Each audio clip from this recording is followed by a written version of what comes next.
Welcome to this news event held by the Bulletin of the Atomic Scientists. You'll hear from the Bulletin's president and CEO, 5 members of the Bulletin's Science and Security Board, and author and science communicator Hank Green. Then we'll open the floor for questions from the media. The Q&A period will be for reporters only, and if you wish to ask a question, use the raise your hand function and your line will be unmuted when it's your turn to ask a question. We'd now like to introduce Dr. Rachel Bronson, President and CEO, Bulletin of the Atomic Scientists. Hello, welcome to today's news event. I'd like to thank the Harris School of Public Policy at the University of Chicago for its ongoing partnership and for serving as the Bulletin's host institution. My colleagues and I join you this morning to update you on the 2022 time on the Doomsday Clock. The Science and Security Board of the Bulletin of the Atomic Scientists sets the Doomsday Clock each year to answer 2 important questions. Is humanity safer or at greater risk this year compared to last year?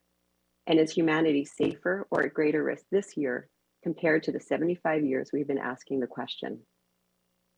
The time of the Doomsday Clock represents the judgment of leading science and security experts about the threat to human existence, with a focus on man-made threats, nuclear risk, climate change, and new disruptive technologies. We at the Bulletin believe that because humans created these threats, we can reduce them. But doing this is not easy and has never been so. It requires serious work and global engagement at all levels of society. This year marks the 75th anniversary of the Doomsday Clock, one of the most powerful pieces of graphic representation, one of the most effective pieces of science communication, and one of the best examples of the power that art and science can have when they come together in informed and collaborative ways. While the Doomsday Clock serves as a metaphor, the challenges it represents are very, very real. This is one reason that we're excited to have Hank Green join us as a featured guest today. Hank is one of the leading science communicators of our time, and in that way is in direct line of descent from Martil Langsdorff, the creator of the Doomsday Clock.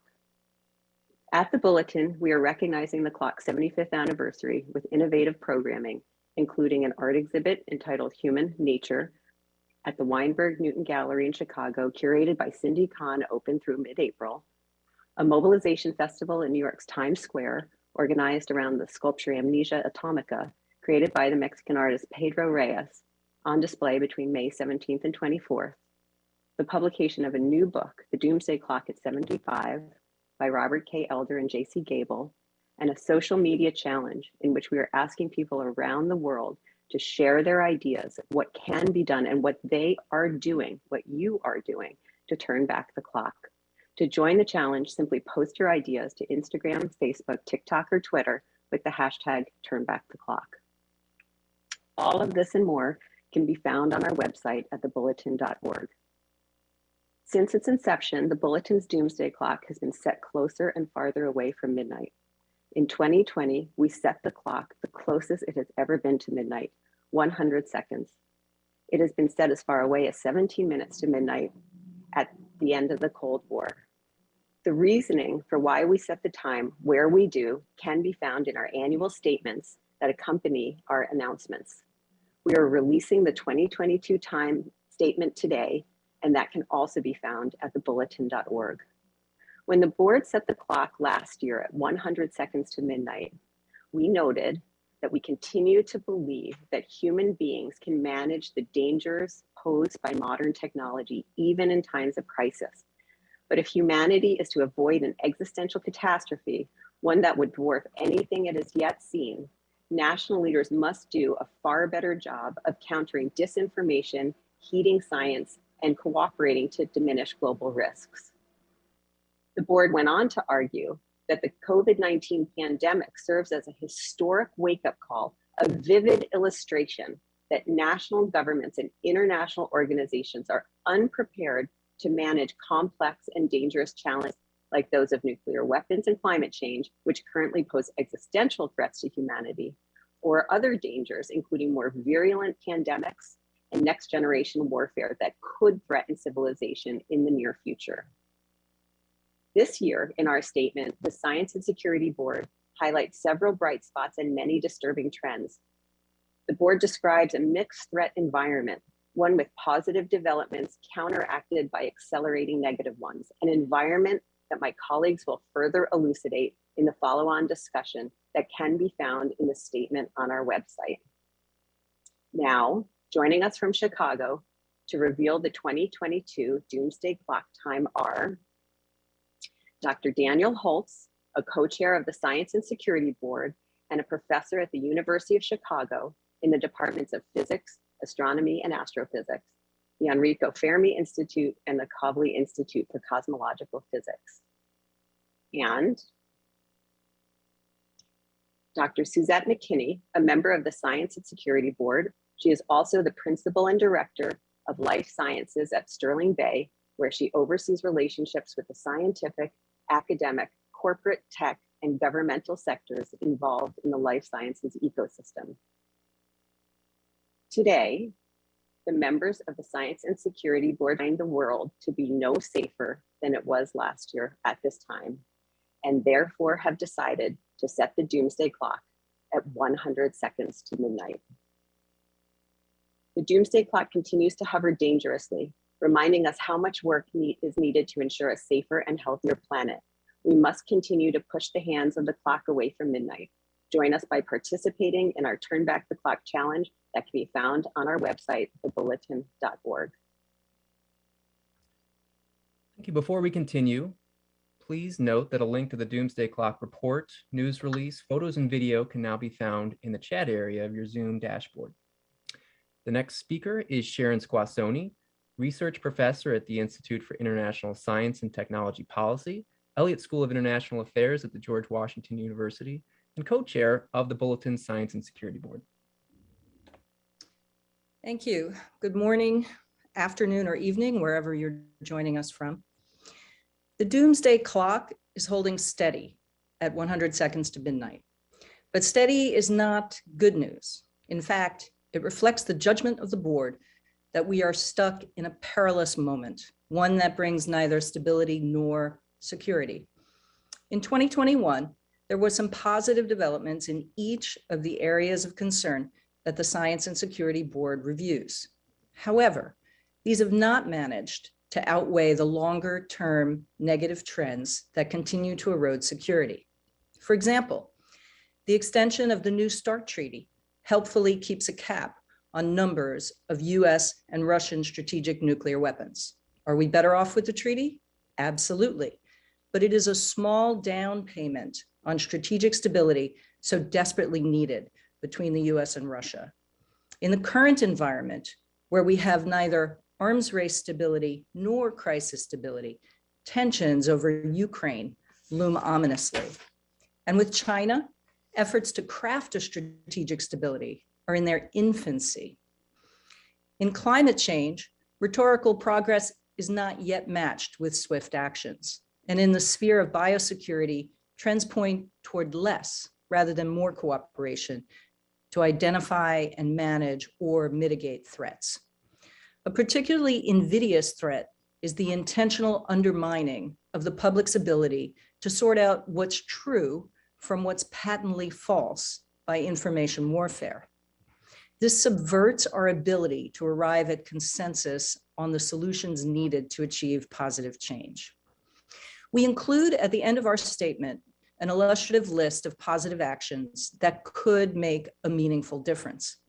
Although it's not often said, the Science and Security Board is largely optimistic about humankind's ability to use technology to mitigate existential threats, provided there is a will to work toward common objectives. I would now like to turn the floor over to my colleagues who serve on the Bulletin's Science and Security Board to highlight the challenges we considered when setting the 2021 time. Thank you. Again, that was Sharon Squassoni, research professor at the Institute for International Science and Technology Policy, Elliott School of International Affairs at the George Washington University, and co-chair of the Bulletin Science and Security Board. Let's go to our next speaker, Dr. Scott D. Sagan, Caroline S.G. Munro Professor of Political Science and Senior Fellow and Co-Director at the Center for International Security and Cooperation at Stanford University. I want to start by acknowledging some positive steps moving away from the brink in 2021. In February, the United States and Russia agreed to renew the New START treaty for 5 years, capping the number of strategic warheads in each arsenal at 1,550. Washington and Moscow also started 2 sets of diplomatic dialogues about how to best maintain nuclear stability. And Presidents Putin and Biden repeated the mantra that Reagan and Gorbachev first uttered: a nuclear war cannot be won and must never be fought. Such statements do not automatically produce stable relations, but they at least display an awareness of the gravity of the problem. In addition, when the Biden administration began its nuclear posture review process, Secretary Blinken announced that the goal would be to reduce the role of nuclear weapons in US national security policy. And elsewhere, the Biden administration agreed to engage in talks with Iran to re-enter the Joint Comprehensive Plan of Action, to talk to China about strategic stability, and also to re-enter nuclear talks with North Korea. The doomsday clock is not set by good intentions, but rather by evidence of action, or in this case, inaction. Iran has not returned to the negotiations and continues to build an enriched uranium stockpile, getting within weeks of having sufficient materials for a bomb. Saudi leaders have in the meantime said that if Iran goes nuclear, they will too. China has not agreed to strategic talks with the United States, and North Korea has not come to the negotiation table. Signs of nuclear arms races are clear. The Chinese are constructing new ICBM silos on a large scale, leading to concerns that China is considering moving away from a no first use delayed response doctrine to a launch on warning doctrine. And as Herb Lin will discuss momentarily, China and Russia have tested new anti-satellite weapons.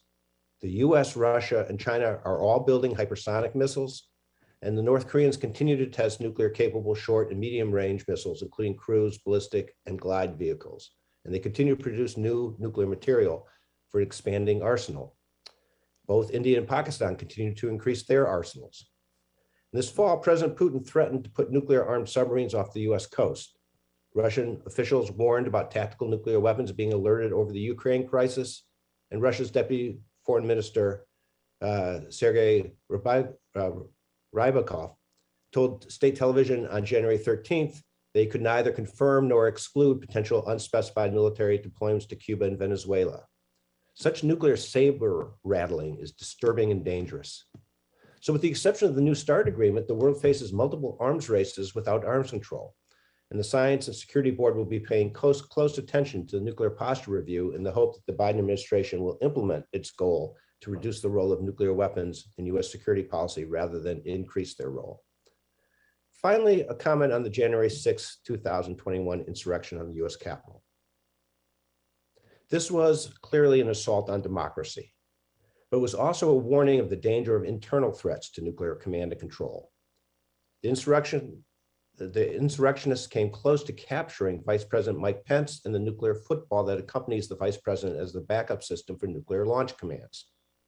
We as a nation have too long been complacent about nuclear security because we believed our system of governance was unshakable, and it was safe to have the authority to use nuclear weapons rest in the hands of one individual. It is not. So we have kept the clock so close to midnight in recognition of both external threats and internal threats to nuclear security. Thank you. Again, that was Dr. Scott D. Sagan, Caroline S.G. Munro Professor of Political Science and Senior Fellow and Co-Director at the Center for International Security and Cooperation at Stanford University. Let's proceed to our next speaker, Dr. Raymond Pierre Humbert, Halley Professor of Physics at the University of Oxford and lead author on the IPCC Third Assessment Report. Yes, hello. Each year that human activities continue to dump carbon dioxide into the atmosphere nearly irreversibly ratchets up the toll of human suffering and ecosystem destruction arising from global climate disruption. The essential measure of success in averting worsening climate catastrophes is the extent to which actions are put in place to put emissions on a track to be zeroed out within the next several decades. We've had over 40 years of warning that the climate crisis was coming. The 2021 Physics Nobel Prize, in fact, recognized that the connection between human-caused carbon dioxide emissions and global warming is based on absolutely firm physics. It's a tragedy that the warning has not been acted upon sooner. There is no more time to waste. The year began with reasons for hope, in particular with, following the election of Joe Biden to the presidency of the United States, the return of an administration there that views global warming as a real and serious problem requiring action. There was also great hope that the Glasgow Conference of Parties meeting would usher in a new era of more stringent commitments toward achieving the net zero goal. Unfortunately, the clock is ticking, and actions taken are not nearly sufficient to achieve decarbonization of the world economy at the rate needed to avoid 2 degrees Celsius of warming, let alone 1.5 degrees Celsius of warming. There was hope that in the recovery from the COVID crisis, the world could build back better, and that part of that would be making progress towards decarbonization, but that has not happened to any great extent. Investment in fossil fuel production proceeds apace, and far from declining, carbon dioxide emissions have resumed their growth. Political paralysis in the United States Senate has prevented the United States from taking the leadership role on climate that it needs to take, and in particular has prevented the kind of key investments needed to decarbonize the US economy, though there have been some improvements around the margins. The past year has seen a staggering onslaught of climate disasters. We've had the heat dome over North America, worldwide fires, drought, floods, but this is just a sample of what is to come if we don't get the emissions of carbon dioxide to zero. There have been some hopeful developments, particularly regarding commitments made in the Glasgow Conference of Parties. Many nations have made commitments to achieving net zero carbon dioxide emissions. It's progress that many nations have acknowledged the need to phase out coal, albeit on a too long time scale. There's hope that the bilateral US-China climate negotiations have continued. But commitments mean nothing if not backed up by firm actions. The key question is whether the commitments made will be backed up by concrete actions. The situation is dire, but all is not lost. There is still time to get this boat unstuck and to get it moving toward net zero. So long as there is any fossil fuel left in the ground, there is still room to keep the climate from getting yet worse by making sure that it is left there and not dumped into the atmosphere. But the longer we delay, the worse things are going to get. Thank you. Again, that was Dr. Raymond Pierre Humbert, Halley Professor of Physics at the University of Oxford and lead author on the IPCC Third Assessment Report. Let's go to our next speaker, Dr. Asha M. George, Executive Director, Bipartisan Commission on Biodefense. COVID-19 has revealed our national and global vulnerabilities to biological events. Millions around the world continue to be infected by a disease caused by a virus we managed to ignore for 20 years. In 2002, the first cases of SARS appeared. Those initial outbreaks should have served as an adequate warning. After all, the disease was deadly and highly infectious. But we managed to control its spread and felt so comfortable that we halted research into a vaccine to treat it. As if that was not enough, we went through the same experience 10 years later in a different part of the world with MERS. We got it under control and forgot about it again. 7 years later, COVID-19 began. The notion that we will never again experience a worldwide disease event caused by SARS is utterly illogical. If we can bring an end to this pandemic soon, we should still expect another variant to arise within 5 to 7 years. The virus continues to mutate and defy our expectations, as well as our medical countermeasures. Let me also remind you that we have yet to defeat pandemic influenza, Ebola, cholera, and a whole range of weaponized biological agents. As the world continues to focus attention and resources on responding to COVID-19, it does little to eliminate the vulnerabilities the disease exploited in the first place. Make no mistake, COVID-19 continues to exploit those vulnerabilities. Misinformation, disinformation, and to borrow from our French colleagues, non-information continue to exacerbate our inability to defeat this virus. Leaving aside the threat from naturally occurring diseases like COVID and pandemic influenza, human-generated biological threats continue to increase. Some we have brought on ourselves, such as through the inappropriate and practically flagrant misuse of antibiotics, forcing microorganisms to mutate and overcome the few medical countermeasures we have. Others occur because the onerous requirements of programs to regulate high biosafety level laboratories do not adequately prevent inadvertent releases of organisms into surrounding environments, not even here in the United States. Many nation states, failed states, and terrorist organizations have also expressed interest in the advantages biological weapons afford, especially in the way of asymmetric warfare.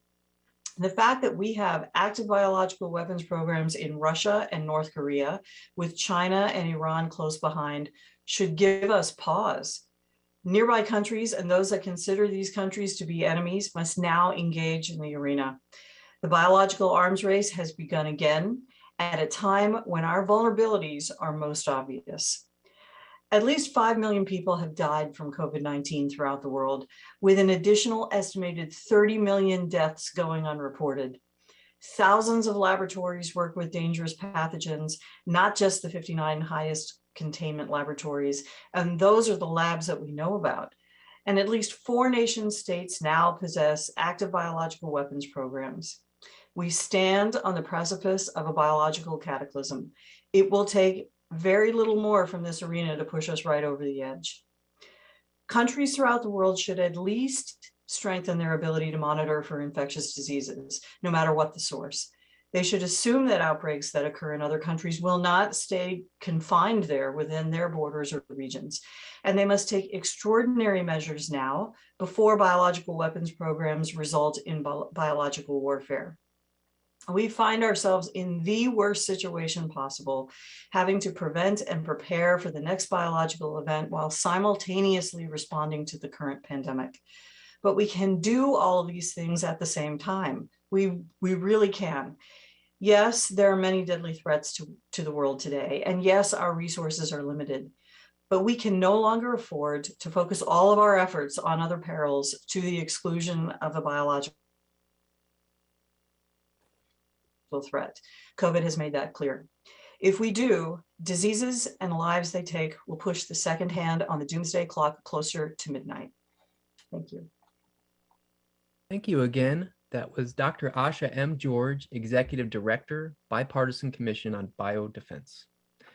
Let's go to our second to last speaker, Dr. Herb Lin, Senior Research Scholar for Cyber Policy and Security at the Center for International Security and Cooperation, and Hank J. Holland, Fellow in Cyber Policy and Security at the Hoover Institution at Stanford University.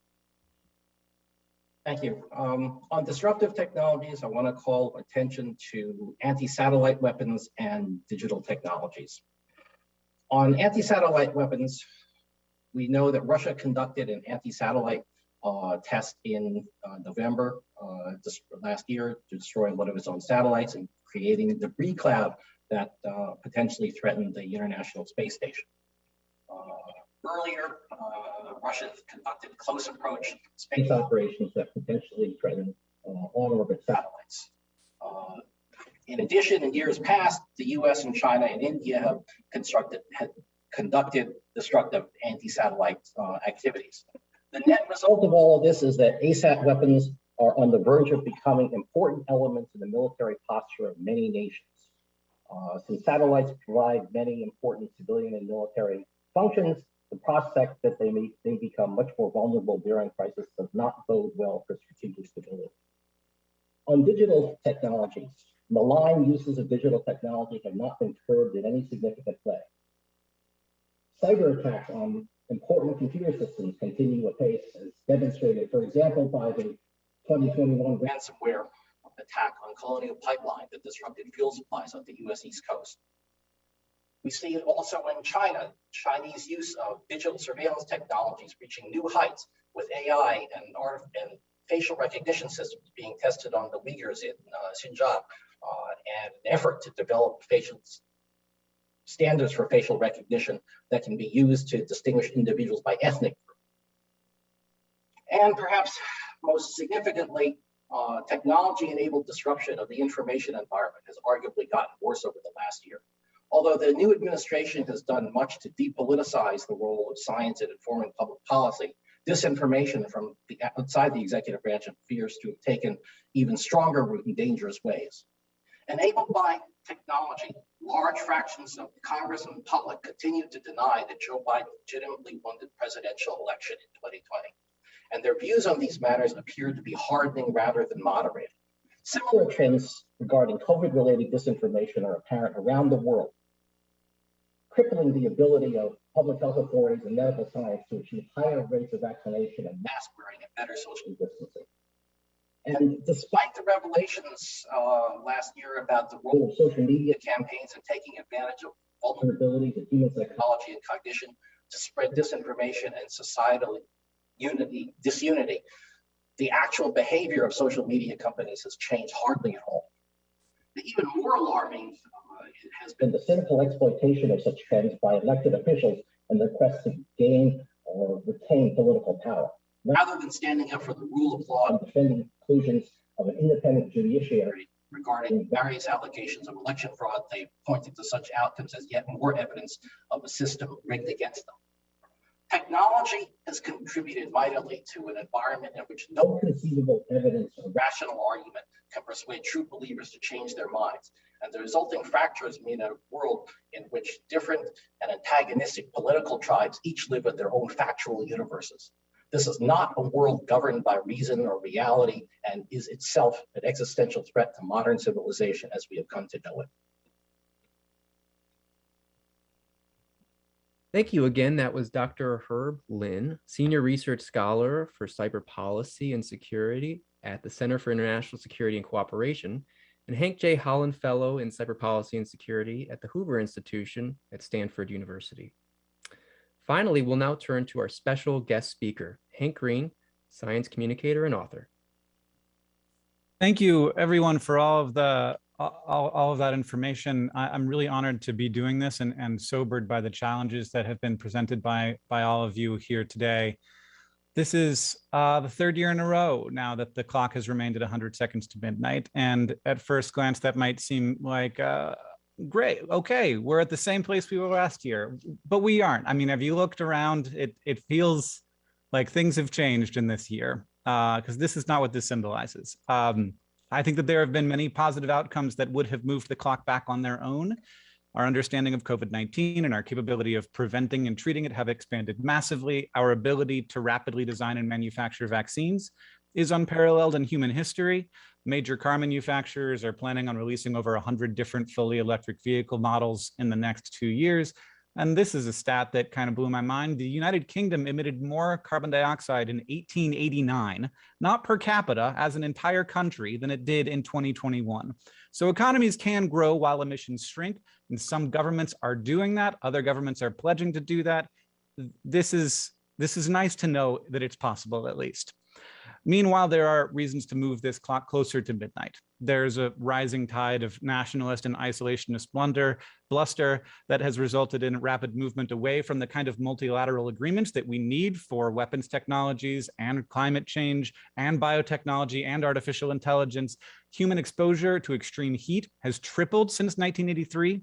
When I was 3 years old, the existence of vaccines has only helps people as much as people will take them.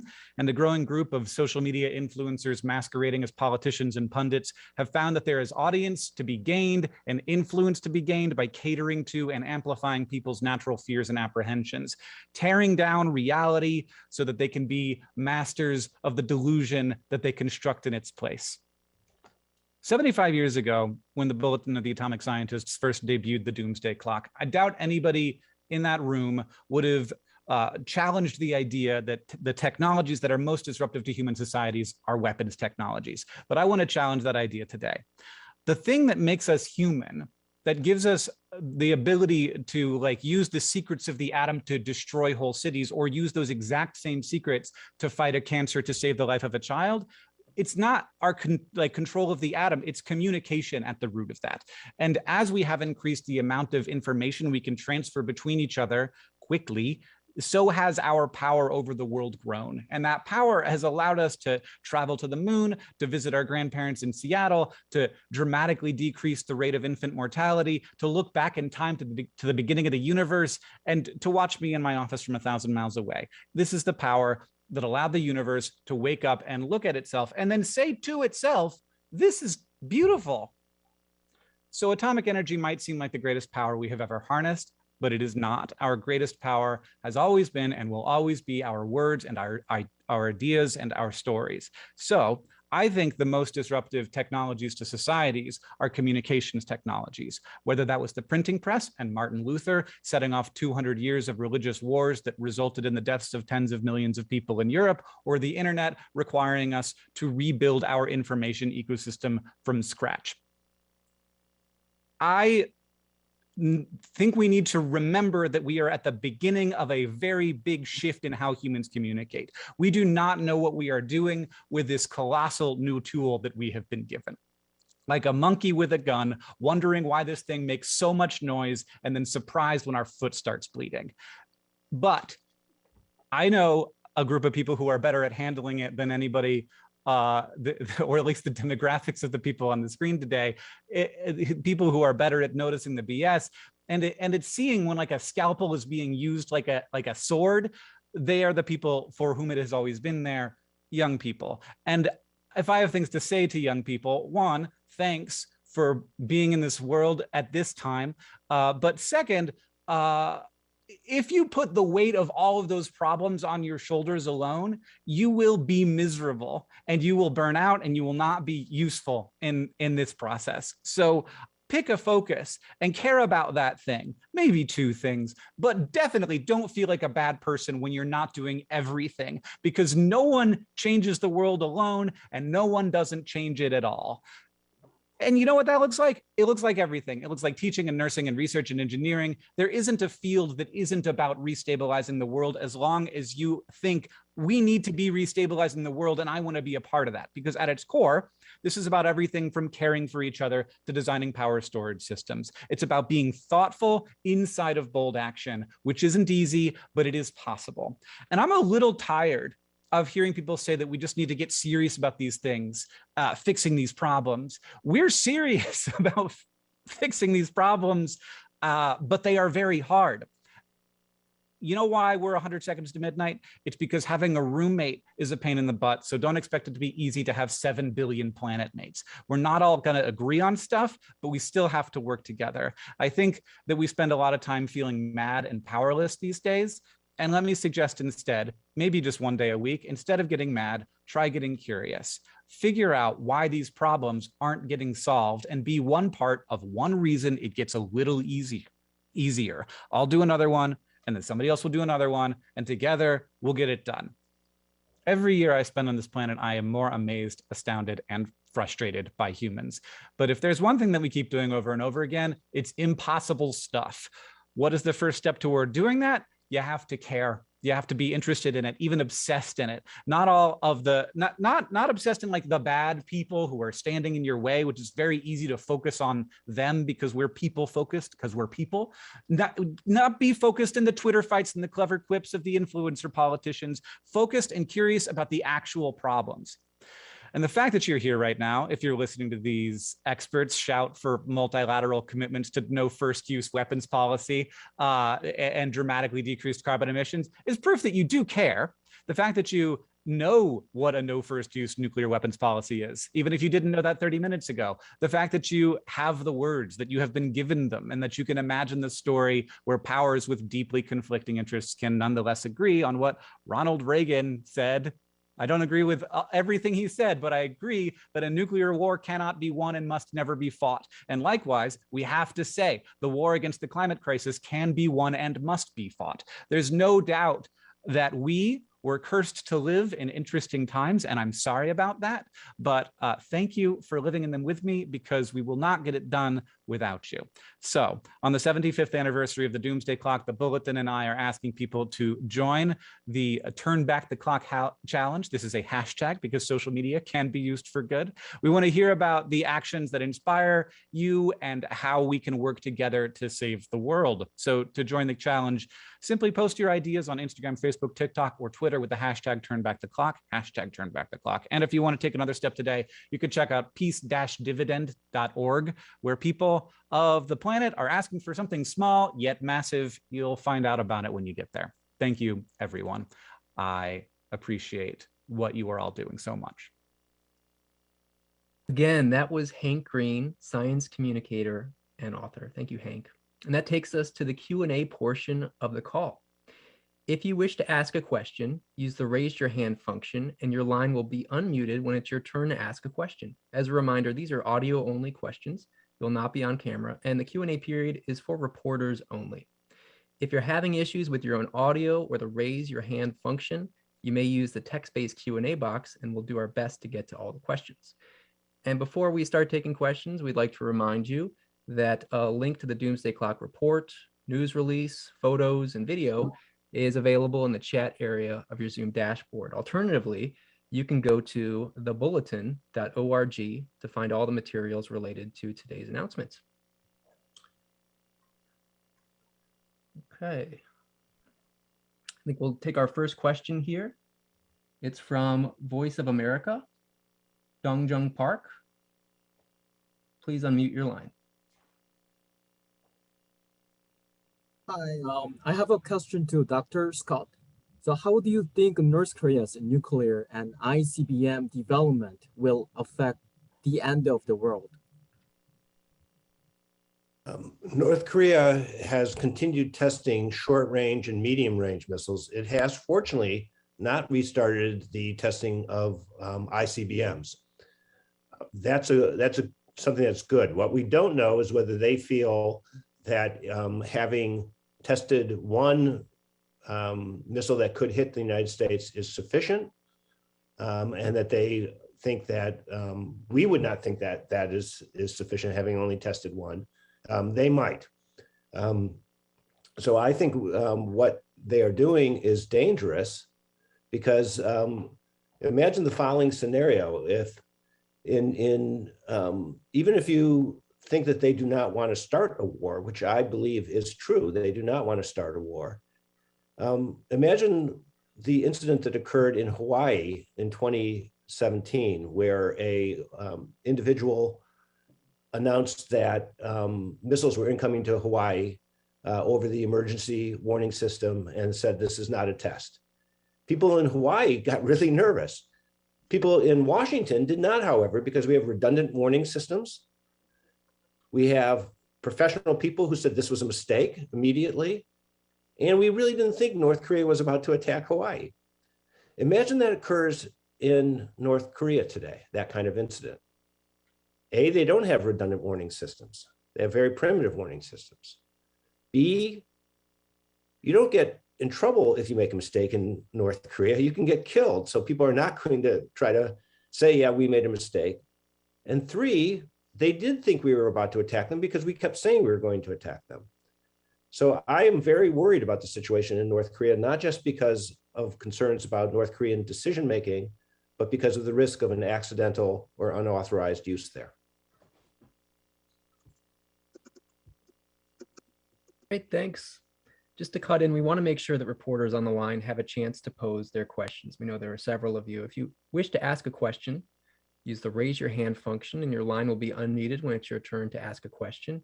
And as a reminder, the Q&A period is for reporters only. If you're having issues with your audio or the raise your hand function, you can use the text-based Q&A box and we'll do our best to get to all the questions.